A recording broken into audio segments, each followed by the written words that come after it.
Hola, ¿cómo están? Hoy día quisiera hablar con ustedes acerca de un tema que es interesante, que es la teoría de la evolución. No quiero refutarla, no es mi tema. Es solamente compartir una reflexión sobre esta teoría.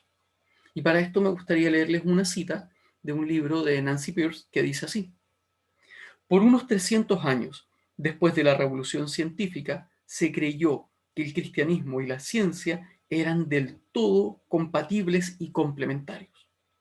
Muchos científicos profesaban la fe cristiana y no era raro encontrarse en el campo con un clérigo recogiendo muestras biológicas. La asombrosa complejidad de la naturaleza que descubría la ciencia no era temida como un reto a la creencia en Dios, sino saludaba como confirmación de su sabiduría y su designio.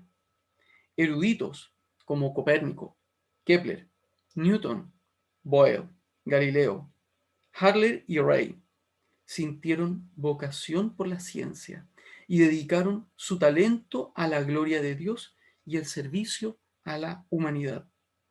La aplicación de la ciencia a la medicina y la tecnología fue justificada como medio para revertir los efectos de la caída, aliviando el sufrimiento y tedio de la humanidad. Se los quiero, les quise leer este pasaje porque normalmente nos han enseñado que religión o cristianismo y ciencia están en enemistad, son enemigos, están opuestos.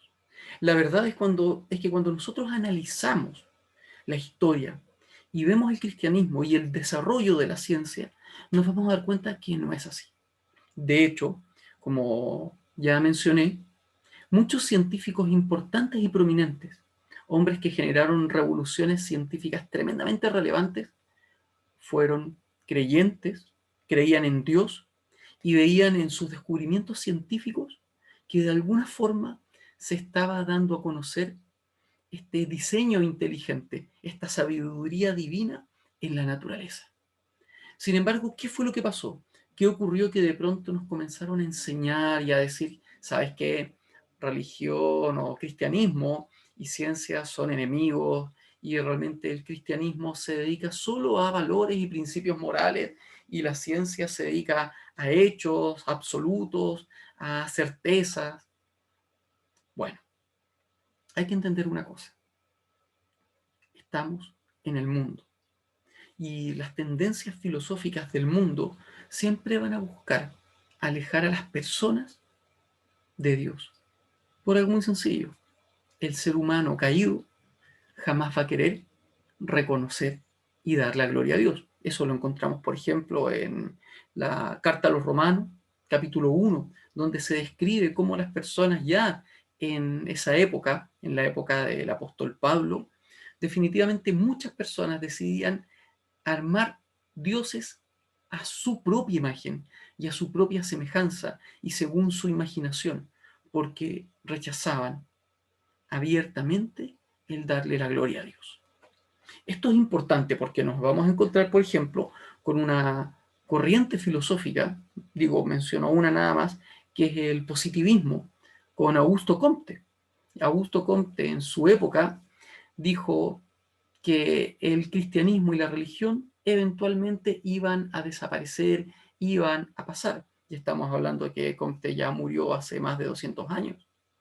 Sin embargo, el cristianismo se mantuvo, el cristianismo continuó, porque la disposición natural del ser humano a buscar a Dios aún se encuentra presente en nuestros espíritus.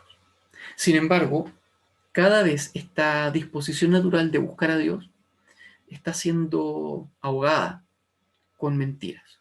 Y una de esas mentiras es que la ciencia y el cristianismo son enemigos.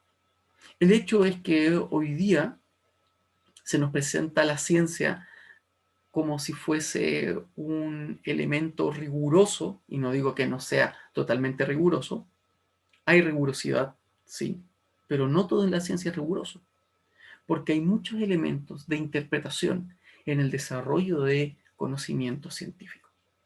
Por ejemplo, me gustaría leer a un filósofo astrofísico alemán que se llama von Weizsäcker, el nombre es un poco difícil de leer, y él tiene un libro muy interesante que se llama La importancia de la ciencia. Este libro yo lo encontré hace muchos años en una tienda de libros usados y la verdad nunca he vuelto a encontrar esta copia.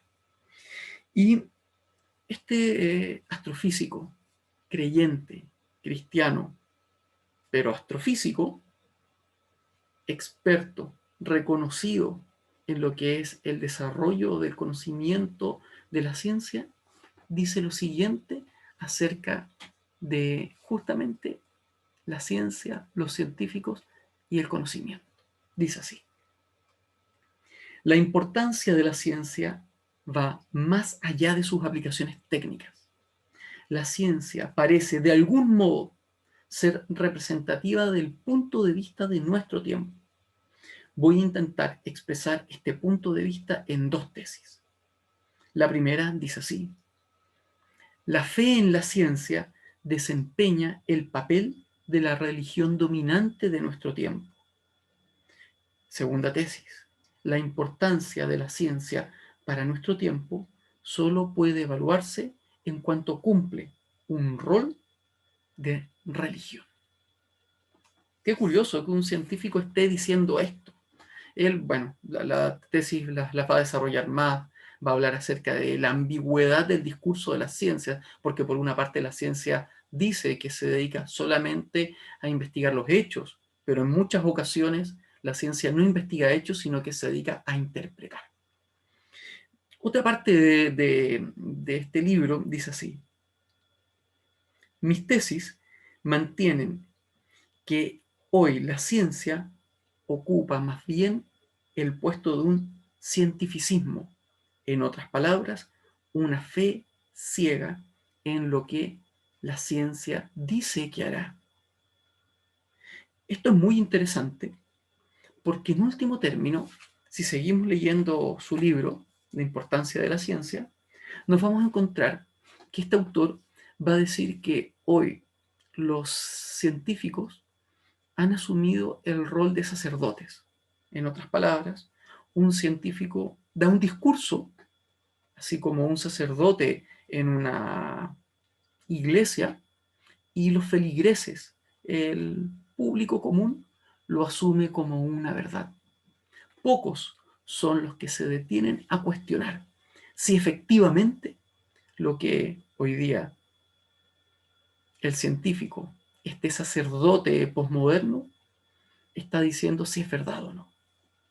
El hecho es que cuando analizamos la historia de la ciencia, nos podemos dar cuenta que muchas personas comenzaron a cuestionar el conocimiento científico y se dieron cuenta que mucho conocimiento que hoy asumimos como realmente conocimiento científico no es otra cosa más que interpretación y elucubraciones de algunos científicos. Esto es interesante porque hay otro autor, Thomas Kuhn, en su libro Estructura de las revoluciones científicas, que va a hablar de este tema. Es curioso porque Thomas Kuhn es físico, pero es un físico que se aburrió de la física y se pasó a la filosofía porque se dio cuenta justamente de lo mismo que leímos en el libro anterior. De hecho, Thomas Kuhn no es creyente, no es cristiano, es un hombre agnóstico, pero que sin embargo va a ser tremendamente crítico acerca del conocimiento científico.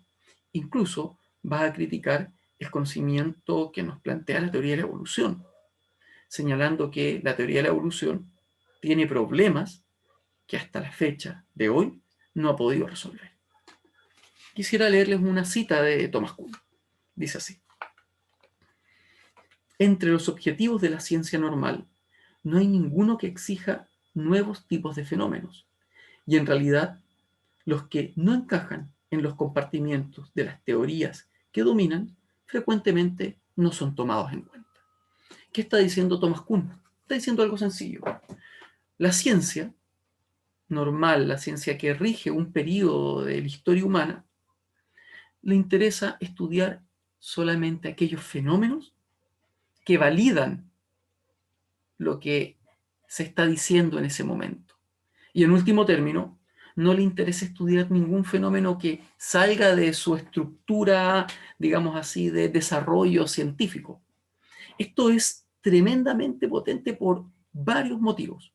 Y uno es que los científicos de forma decidida, según Thomas Kuhn, van a dejar de lado cualquier acontecimiento o fenómeno que no valide sus hipótesis, sus tesis y sus teorías. Ya esto toma fuerza, porque de pronto estamos diciendo que lo que se nos plantea como objetivo, un filósofo y físico no cristiano dice que realmente no es tan objetivo. En último término, él dice, ¿sabes qué? La ciencia no es tan objetiva como se nos plantea. De hecho, mientras más nos vamos alejando del mundo empírico, de la, digamos así, de la experimentación empírica, la ciencia va perdiendo su carácter científico y se va volviendo cientificismo.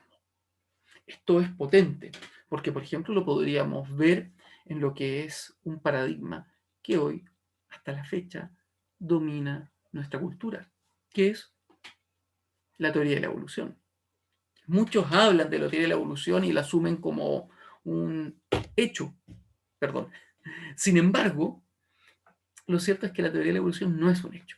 La teoría de la evolución presenta muchos problemas. Ya en mi canal tengo un video bien antiguo donde hablo un poquito de este tema.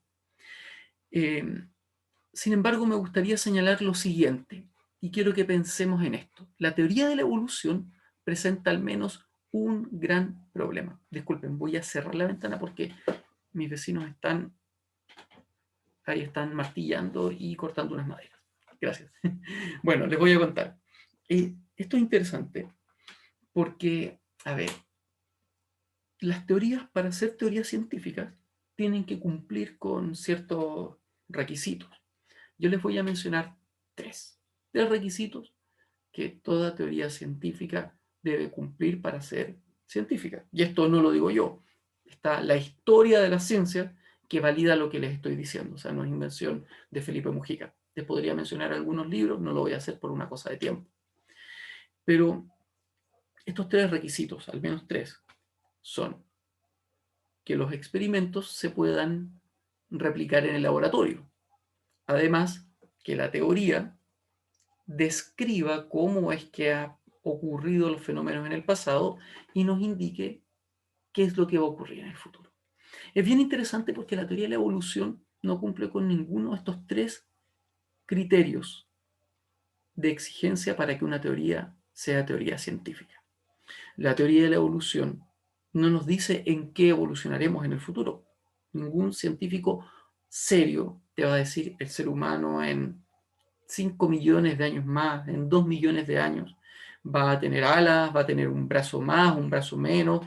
Hay elucubraciones, pero elucubración no es una predicción científica. Además, hasta la fecha, hasta hoy, no ha habido ningún experimento en el que observemos que una especie pase a transformarse en otra. Aquí algunos podrían hablar del típico ejemplo de Darwin y los pinzones. Ese es un ejemplo que podríamos comentar en otro momento si alguien lo pide, o el ejemplo de las moscas de la fruta, que como viven un día, se puede experimentar fácilmente con ellas. La verdad es que esos son contraejemplos porque se ha demostrado que no hay traspaso de una especie a otra, sino que hay mutaciones que en último término terminan por degradar la especie y por llevarla a su extinción. El otro criterio, que es el explicar cómo han ocurrido los fenómenos en el pasado, la teoría de la evolución tampoco lo hace, porque cuando analizamos la teoría de la evolución, nos vamos encontrando con que hay una serie de problemas que en términos técnicos se llaman gaps o vacíos, que hasta hoy la teoría de la evolución no ha podido explicar ni señalar. De hecho, por aquí yo tengo un libro, tengo un libro que habla acerca del desarrollo del lenguaje. Y no lo tengo por aquí. y creo que es este, que se llama La mente simbólica. Ya. Y en este libro se nos dice algo muy interesante que voy a buscar la cita. Voy a buscar la cita porque el otro día lo encontré y lo encontré muy interesante y señala lo siguiente. Dice así: si bien aún no tenemos evidencia de cómo el ser humano logró generar lenguaje, eventualmente estamos seguros de que podremos llegar a descubrir este misterio. ¿Qué se nos dice? Algo muy sencillo. El lenguaje es un misterio que es exclusivo y propio del ser humano. Y aún los grandes científicos y evolucionistas no son capaces de decir cómo es que la especie humana ha generado lenguaje. ¿Saben? Hoy día se nos está comenzando, y ya hace harto tiempo se nos ha enseñado una cosmovisión, una forma de ver el mundo. Y esta cosmovisión o forma de ver el mundo ha ingresado en las iglesias y los cristianos nos hemos replegado, hemos dejado de asumir el rol que como iglesia debemos asumir. Hemos dejado de cumplir nuestro rol en política, psicología, filosofía, ciencia, en muchas áreas de la cultura, en muchas áreas de la sociedad. ¿Saben? La Biblia es la palabra de Dios. Y si la Biblia es, y sabemos que es, la palabra de Dios, los cristianos tenemos mucho que decir. Porque en último término, todo lo que digamos, si emerge de la Biblia, es para la gloria de Dios. Además, Dios nos dio la capacidad de pensar. Y nosotros hoy día podemos pensar bíblicamente y ver el mundo desde la perspectiva de Dios. Los invito a que no se conformen a este siglo, sino que se transformen por medio de la renovación de su entendimiento, para que comprendan cuál es la voluntad de Dios, buena, agradable y perfecta. Muchas bendiciones.